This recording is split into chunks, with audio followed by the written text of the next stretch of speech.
قابل احترام حضرات سامعین کرام اور عزیزان ملت، کسی بھی قوم، کسی بھی سماج اور کسی بھی ملک کی ترقی کے لیے، چاہے وہ معاشی ترقی ہو، چاہے وہ تعلیمی ترقی ہو، چاہے وہ اقتصادی ترقی ہو، چاہے وہ سماجی اور سیاسی ترقی ہو، کسی بھی قسم کی ترقی ہو، نئی نسل اور نوجوان طبقہ ترقی کے لیے ریڑھ کی ہڈی کی حیثیت رکھتا ہے۔ یعنی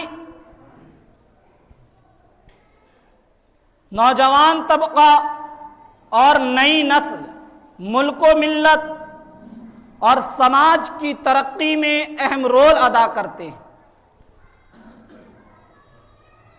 ان کا بڑا کردار کسی بھی ملک کی ترقی کے لیے ہوا کرتا ہے۔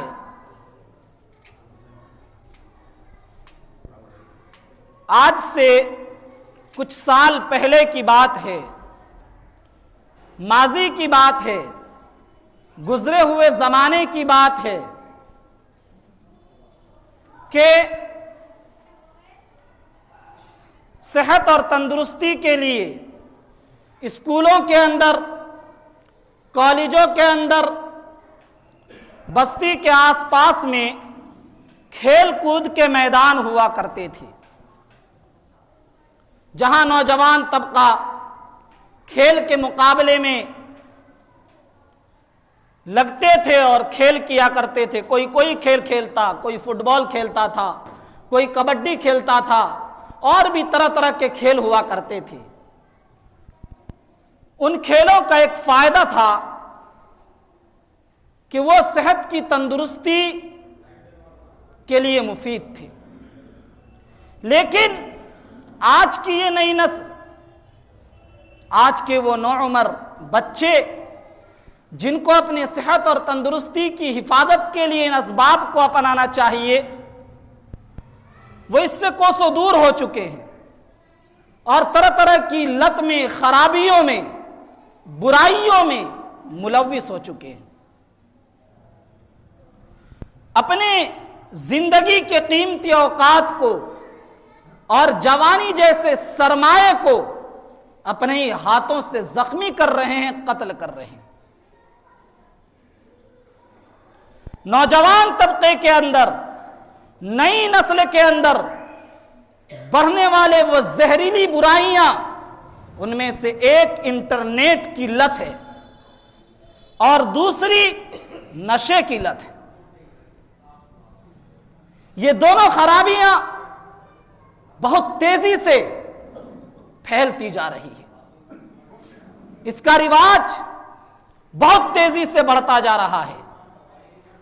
ہم اور آپ ہاتھوں پر ہاتھ رکھے بیٹھے۔ وہ قوم جس کا نوجوان طبقہ، جس کی نئی نسل اس طرح کی لتوں کے اندر مبتلا ہو جائے، اس طرح کی خرابیوں کو اچھائی سمجھ کر اس میں عیاشیاں کرنے لگے، پھر اس قوم کی ترقی کی امید کرنا یہ بیکار ہے۔ جب ہم نئی نسل کی ہی ان چیزوں سے حفاظت نہیں کر پائے، ہماری نئی نسل ہی جو اس قوم کا آئندہ کا سرمایہ ہے، ہم اسے ان برائیوں سے نہ بچا پائیں تو پھر قوم کی ترقی کی امید اور خواب دیکھنا یہ بیکار ہے۔ اللہ تبارک و تعالی نے ہمیں اور آپ کو اشرف المخلوقات بنایا ہے۔ انسانوں کو خدا نے اشرف المخلوقات بنایا، بے شمار نعمتوں سے نوازا ہے، انگنت نعمتوں سے نوازا۔ ان نعمتوں میں ایک عظیم نعمت اللہ نے عقل دی ہے۔ عقل اللہ رب العزت والجلال کی عطا کردہ یہ بڑی نعمت ہے، اور یہ انسان کا ما بہ الامتیاز جوہر ہے۔ ہم آپ کو جو سمجھانا چاہتے ہیں سمجھیے، انسان کا یہ مابہل امتیاز جوہر ہے، یعنی عقل اس کے پاس خدا کی عطا کی ہوئی ایسی نعمت ہے کہ اسی عقل کی وجہ سے انسان اور جانوروں کے درمیان امتیاز اور فرق ہوتا ہے۔ اللہ نے انسان کو عقل سے نوازا، اسی عقل کی وجہ سے انسان چیزوں کو سمجھ کر جو جذبات اس چیز کے بارے میں، جو خیالات اس چیز کے بارے میں اس کے دماغ میں پیدا ہوتے ہیں تو وہ اپنے الفاظ میں ان کو بیان کرتا ہے۔ کہیں نظر پڑی، کہا کہ یہ جامع مسجد ہے، پہلے عقل سے سمجھا، اس لیے بولا زبان سے کہ یہ جامع مسجد ہے۔ کیا کوئی پاگل بھی اس طرح پہچان سکتا ہے؟ بے عقل بھی پہچان سکتا ہے؟ ہم عقل کی بنیاد پر چیزوں کو پہچانتے ہیں، پھر اس کے الگ الگ ناموں سے اسے پکارتے ہیں، دوسروں کو اس کا تعارف کرواتے اور پہچانواتے ہیں، اور یہ چیز جانوروں کے پاس نہیں ہے، یہ چیز پاگلوں کے پاس نہیں ہے۔ تو انسان اور جانوروں کے درمیان فرق کرنے والی چیز عقل ہے۔ عقل خدا کی بہت بڑی نعمت ہے۔ ہواؤں میں اڑنے والا یہ ہوائی جہاز ایک انسان، عقل مند انسان کا بنایا ہوا ہے، جس نے اس ہوائی جہاز کو اپنی عقل کے سہارے بنایا۔ آپ بتائیں گے کہ ہوائی جہاز بنانے والا پاگل تھا؟ نہیں کہہ سکتے۔ بے عقل تھا؟ نہیں کہہ سکتے۔ پٹریوں پر دوڑنے والی یہ ٹرینیں کسی عقل مند انسان کی بنائی ہوئی ہے، جس نے اپنی عقل کے سہارے اس کو ایجاد کیا۔ راستوں پر دوڑنے والی یہ تیز رفتار گاڑیاں کسی انسان کی بنائی ہوئی ہے، جس نے اپنی عقل کے سہارے اس کو ایجاد کیا ہے۔ گوگل، جس کے بارے میں کہا جاتا ہے کہ اس کے اندر ساری دنیا آ جاتی ہے، یہ بھی کسی انسان کا، عقل مند انسان کا بنایا ہوا ہے، جس نے اپنی عقل کے سہارے اس کو بنایا ہے۔ موبائل کے بہت سے ایپ ہیں، یوٹیوب ہے، انسٹاگرام ہے، فیس بک ہے، طرح طرح کے ایپس ہیں، یہ سارے کے سارے انسانوں کے بنائے ہوئے ہیں کہ عقل کے سہارے انسانوں نے ان چیزوں کو بنایا۔ آج کے اس دور میں بہت سی مشینیں وجود میں آ گئی، مہینوں کا کام وہ مشین گھنٹوں میں کر دیتی ہے، کھدائی کر دیتی ہے، جس کھدائی کو کئی مزدور مل کے مہینوں میں کیا کرتے تھے۔ ہزاروں ہزار ٹن بھاری چیز ایک مشین تنے تنہا اٹھا کر رکھ دیتی ہے۔ یہ ساری چیزیں انسان کی بنائی ہوئی ہے، اور انسان نے عقل کے سہارے ان چیزوں کو بنایا ہے۔ یہ نعمت اللہ نے انسان کو عطا کی ہے، عقل کی نعمت۔ اسی عقل کے سہارے کوئی حافظ بن جاتا ہے، کوئی عالم بن جاتا ہے، کوئی مفتی بن جاتا ہے، کوئی شیخ الحدیث بن جاتا ہے، کوئی اپنے وقت کا امام اور خطیب بن جاتا ہے۔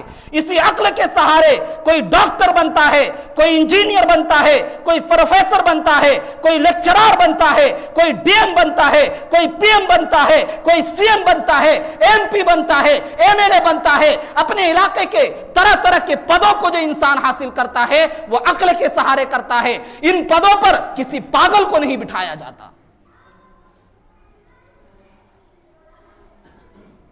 عقل خدا کی عطا کی ہوئی عظیم نعمت ہے میرے بھائیوں، پہچانو۔ اسی عقل کی وجہ سے انسان نے آج دنیا کو اپنی مٹھی میں کر رکھا ہے۔ موبائل، آپ یہاں بیٹھے بیٹھے دنیا کے وہ ممالک جن کا سفر ہم یہاں سے پہلے کسی کی خیریت معلوم کرنے کے لیے مہینوں میں کر پاتے تھے، اب منٹوں میں اس کی خیریت لے لیتے ہیں۔ یہ کسی عقل مند انسان کی بنائی ہوئی چیز ہے، اور اس نے عقل کے سہارے بنایا ہے۔ تو عقل کی وجہ سے انسان نے آج دنیا پر اپنا کنٹرول جما رکھا ہے۔ یہی عقل جب کسی انسان سے چھین لی جاتی ہے تو وہ انسان جانوروں سے بھی بدتر بن جاتا ہے۔ اور یہ کہنے کی بات نہیں ہے، یہ ہوائی بات نہیں ہے۔ جن لوگوں کی عقل چھین لی گئی، جنہیں ہم اور آپ پاگل کہتے ہیں، کبھی آپ دیکھیں گے وہ کوڑوں کے ڈھیر کے پاس بیٹھے ہوئے ہوتے ہیں، گندگیوں کے ڈھیر کے پاس بیٹھے ہوئے ہوتے ہیں، نالیوں کے پاس بیٹھے ہوئے ہوتے ہیں، مکھیاں ان کے جسم پر بھن بھناتی ہیں، میل کچیل کا تہ ان کے جسم پر جمع ہوا ہوتا ہے۔ انسان عقل کھو دینے کی وجہ سے جانوروں سے بدتر بن جاتا ہے، ایسے پاگل کو آپ قریب نہیں کریں گے اور ایک بکری اور بکرے کو آپ قریب کر لیں گے۔ بتائیے ایسا ہے یا نہیں ہے؟ معلوم یہ ہوا عقل چھن جانے کی وجہ سے انسان جانوروں سے بھی بدتر بن جاتا ہے۔ نشے کی چیزیں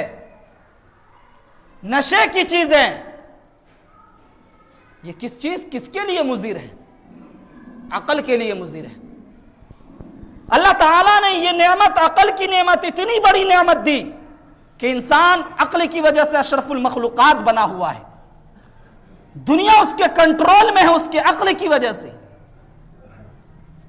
عقل یہ بہت قیمتی سرمایہ ہے، اسی لیے اسلام کے بنیادی مقاصد میں سے عقل کی حفاظت کرنا، عقل کو توانا اور طاقتور رکھنا اور عقل کی ترقی کے لیے اسباب اختیار کرنا، اس کا ہمیں حکم دیا گیا ہے۔ کھا پی کر اپنے عقل کو مضبوط کرو، پڑھ لکھ کر اپنے عقل کو ترقی کے راہ پر لگاؤ۔ پہلی آیت جو مسلمانوں کے لیے اتاری گئی وہ عقل کو مضبوط کرنے والی آیت ہے۔ اللہ نے فرمایا اقرا، پڑھو۔ کیوں پڑھو؟ عقل کی ترقی کس سے ہوگی؟ ان پڑھ رہ کر نہیں ہو سکتی۔ عقل کی ترقی کے لیے، عقل کو آگے بڑھانے کے لیے پڑھنا بہت ضروری ہے۔ اس لیے پہلی آیت اور پہلا میسج خدا نے اپنے نبی کے ذریعے اس امتی کو یہ دیا کہ پڑھا کرو، اس سے تمہاری عقل بڑھے گی، اس سے تمہیں دنیا میں ترقی کرنے کے راستے فراہم ملیں گے۔ لیکن آج ہم اس عقل کی ترقی کے لیے کتنا پڑھ رہے ہیں، اور ہمارے سماج کے اندر، ہمارے طبقے کے اندر اس عقل کو ترقی دینے والی چیز جو پڑھائی ہے اس کے لیے کتنی محنت، جد و جہد اور کوشش ہو رہی ہے۔ کیا آپ کے آس پاس کے ایریے میں کوئی مسلمانوں کی لائبریری ہے؟ بتا سکتے ہیں؟ ہم سارے کام کر رہے ہیں، ہماری زندگی کے سارے کام ہو رہے ہیں۔ دنیا کی دوسری قومیں وہ جان چکی، وہ پہچان چکی، اور وہ قرآن کریم کے اس میسج کو ان لوگوں نے بھی جانا اور انہوں نے اس کو اپنایا۔ عیسائیوں کو دیکھ لیجئے، سب سے زیادہ پڑھنے میں محنت کرتے ہیں۔ کالج، اسکول، لائبریریاں، پڑھائی لکھائی کی اور جو دوسری چیزیں ہوتی ہے اس کا ان کے یہاں عروج ہے۔ ہندوستان میں ایک چھوٹا سا طبقہ سکھ، ان کو دیکھ لیجئے، ان کی اپنی لائبریریاں مل جائیں گی، اپنے اسکول مل جائیں گے، ان کے ہاسپٹل اپنے مل جائیں گے۔ ان کو پتا ہے کہ انہی چیزوں سے ہم اپنی قوم کو بچا سکتے ہیں، اپنے بچوں کی عقل کو جو ہم پرورش کر سکتے ہیں اور بڑھا سکتے ہیں وہ ان چیزوں کے سہارے۔ اور مسلمانوں کے ہاں اگر پیسہ آنے کے بعد کسی چیز کی لیے آنکھ مسلمانوں کی کھلتی ہے تو ہوٹل کھول دیا جائے، مستی اور عیاشی کا کوئی اور سامان کر دیا جائے، ٹھیلا لگا دیا جائے، کوئی اور بیچنے والی چیز اور لگا دی جائے، ہماری زندگی تو بس اتنی ہو کر رہ گئی۔ خیر، تو میں کہہ رہا تھا عقل کی اسلام کے اندر بڑی اہمیت ہے، یہ بہت قیمتی سرمایہ ہے، اسی سے انسان ہے، اور اسی عقل کی وجہ سے وہ جس مقام اور مرتبے کا حامل ہوتا ہے اسی کے لحاظ سے اس کی عزت کی جاتی ہے۔ اور جب وہ انسان عقل کھو بیٹھتا، پاگل ہو جاتا ہے تو پھر سماج کے لوگ کوئی عزت نہیں دیتے، دھتکار کر بھگا دیتے ہیں۔ ابھی اس مجمع میں کوئی پاگل آ جائے تو آپ ہی لوگ کھڑا ہو کر اس کو مسجد سے باہر کر دیں گے۔ بڑی نعمت ہے، بڑی اہمیت ہے، اسلام میں حفاظت کا حکم دیا، اسی لیے عقل کے لیے جو چیزیں نقصان دینے والی تھی سختی سے اس پر پابندی لگائی، فرمایا نشے اور تمام چیز حرام ہے۔ ہر وہ چیز جو نشہ پیدا کر دے وہ حرام ہے۔ کیوں؟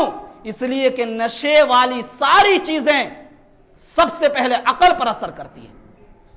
ایک شرابی شراب پیتا ہے، بتلائیے اس کے اندر اور پاگل کے اندر کیا فرق رہ جاتا جب تک اس پر نشہ رہتا ہے۔ ایک پاگل نالیوں میں، گندگیوں میں، گلی کوچوں میں، موڑ پر، چوراہوں پر سو جاتا ہے۔ ایک شرابی نشے میں جب ڈوب جاتا ہے وہ بھی یہی حرکتیں کرتا ہے۔ عقل سب سے پہلے جو اثر کرتی ہے وہ شراب، نشے آور چیز جو سب سے پہلے اثر کرتی ہے وہ عقل پر اثر کرتی ہے. اس لیے شراب کو حرام کیا گیا تاکہ عقل محفوظ رہے. اگر کسی کے اندر عقل نہیں ہے تو وہ روزے نماز کا مکلف بھی نہیں ہے. اب سوچئے عقل کی کتنی اہمیت ہے.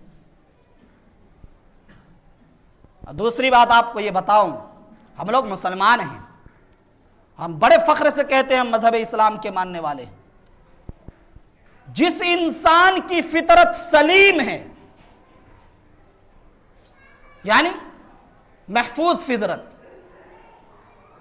پاکیزہ طبیعت رکھنے والا انسان کہ برائیوں سے اسے گھن آتی ہے، اچھائیوں کے وہ قریب ہوتا ہے، پاکیزہ طبیعت رکھنے والا انسان، ایک پاکیزہ طبیعت، ایک پاکیزہ فطرت والا انسان بہت سی چیزوں سے گھن کرتا ہے جو قابل گھن ہوتی ہے. مذہب اسلام کے بارے میں یہ کہا جاتا ہے کہ یہ مذہب فطرت کے مطابق ہے، اور یہ سچائی ہے. جس انسان کی فطرت پاکیزہ ہوگی اس کی فطرت بہت سی چیزوں سے گھن کرے گی، مخالفت کرے گی. مردار، ایک پاکیزہ طبیعت رکھنے والا انسان یہ گوارا کرے گا کہ وہ مردار کا گوشت کھا لے؟ نہیں کر سکتا. اس کی طبیعت گوارا نہیں کرے گی کہ وہ مردار کو گوشت کھا لے. اسی لیے شریعت نے چونکہ فطرت کے مطابق ہے مردار کو حرام قرار دیا ہے. جب طبیعت گھن کر رہی ہے اس کو حلال کیسے کہہ سکتے ہیں؟ ہمارا یہ مذہب طبیعت کے موافق ہے. ایک کتا آپ کی نظر کے سامنے گندگی کھا رہا ہے، کیا کوئی پاکیزہ طبیعت رکھنے والا انسان یہ گوارا کرے گا کہ اس کتے کا گوشت کھائے؟ کتے کو حرام قرار دیا گیا اسی لیے کہ طبیعت اس کی مخالفت کرتی. خنزیر بھی گندگیوں میں رہ کر پرورش پاتا ہے، اسی لیے خنزیر کے گوشت کو بھی کیا قرار دیا گیا؟ حرام. پیپ اور لہو انسان کی طبیعت گھن کرتی ہے، طبیعت کے خلاف ہے، اور یہ شریعت طبیعت کے موافق ہے، اس لیے ان چیزوں کو شریعت نے کیا قرار دیا؟ حرام قرار دیا. شراب، ایک پاکیزہ طبیعت رکھنے والا انسان اس سے گھن کرتا ہے، اس کے قریب جانا نہیں چاہتا، اس لیے شریعت نے اس پر روک لگا دیا اور اس کے بارے میں حکم دیا کہ شراب نوشی حرام ہے. کل تک وہ انسان جس سے سماج کے لوگ محبت کرتے تھے، جس کو قریب آنے کے لیے جگہ مل جایا کرتی تھی، مجلس میں لوگ آگے بٹھاتے تھے، اگر وہ شراب کی لت میں لگ جائے اور نشے کی حالت میں گلیوں میں گھومنا شروع کر دے تو لوگ اس سے بھی گھن کرنے لگتے. تو شراب کو اسی لیے حرام قرار دیا کہ فطرت کے خلاف ہے. لہذا وہ تمام چیزیں جو نشہ پیدا کرتی ہیں ان تمام چیزوں کا یہی حکم ہے. آج ہم نے کہا جو برائی، جو لت تیزی سے ہمارے نوجوانوں کے اندر اور نئی نسل کے اندر بڑھتی جا رہی ہے، پھیلتی جا رہی ہے، ان میں سے ایک نشہ ہے. نشہ چاہے چھوٹا ہو یا بڑا یہ نقصان دہ ہے. ادنا سی چیز گٹکا، اگر آپ کو کسی وقت کے بڑے عالم سے ملنا ہو آپ گٹکا کھا کے ان کے پاس نہیں جائیں گے. اس کا مطلب یہ ہے کہ آپ بھی سمجھ رہے ہیں کہ یہ چیز غلط ہے، یہ چیز غلط ہے، اچھے لوگوں کی مجلس کے خلاف ہے. اس لیے ایسی مجلسوں میں کھانے سے احتراز کرتے. آج فیشن کے طور پر ان چیزوں کو یوز کیا جاتا، گٹکا، سگریٹ اور طرح طرح کی نشے کی چیزیں، گولیاں آ گئی ہیں، انجیکشن آ گیا. میرے بھائیوں، کس کا نقصان کر رہے ہو؟ یہ چیزیں میرے نوجوانوں، میرے بچوں، آج آپ میرے مخاطبوں میں کہنا چاہتا ہوں، آپ کسی کا کچھ نہیں بگاڑ رہے ہو، آپ اپنی لائف کو ہلاکت میں ڈال رہے ہو.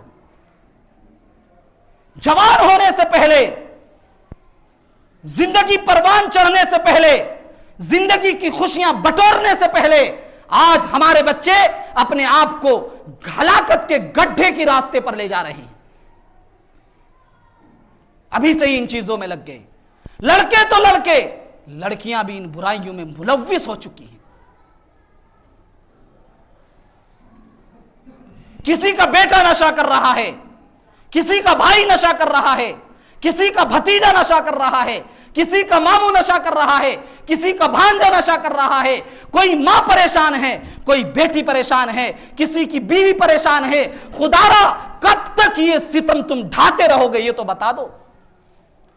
کیا ان ماؤں کی یاد نہیں آتی جنہوں نے 9 مہینہ کوکھ میں رہ کر بہت سی تکلیفوں کو اٹھا کر آپ کی پرورش کی ہے؟